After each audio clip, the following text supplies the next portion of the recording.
મિત્રો આજે આપણે પાછું ખાડીમાં જવાનું છે। આ જો ડોકા પડ્યા આરે આજ છે આપણે બાંધવાના ચાલુ કરી દીધા છે। તો મિત્રો આ જો આશા બંધાઈ ગયા છે। આ પાણીની બોટલ ને બધું આમાં ખોલીને મૂકી દીધું છે। હવે આપણે જોઈશું કે પાણી કેટલું આવ્યું છે। તમે જોઈ રહ્યા છો મિત્રો કે પાણી આવવાનું ચાલુ થઈ રહ્યું છે।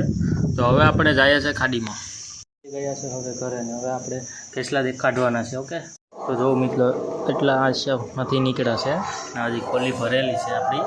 તો ખોલી છોડીને તમને પાછા કેસલા બતાડું। તો જો મિત્રો ખોલી છૂટી ગઈ છે ને આ જો કેટલા કેસલા કેટલા આવ્યા કાલ કરતાં વધારે આવ્યા। જોઈ લેજો મોટો કેસલો છે જોઈ લેજો। તો જો મિત્રો આજે કાલ કરતાં વધારે પાણી એવું જ જોઈ લો તમે કેટલું પાણી છે આજે। આ તો કેસલો મોટો આ જો કેટલો મોટો કેસલો છે મિત્રો જો।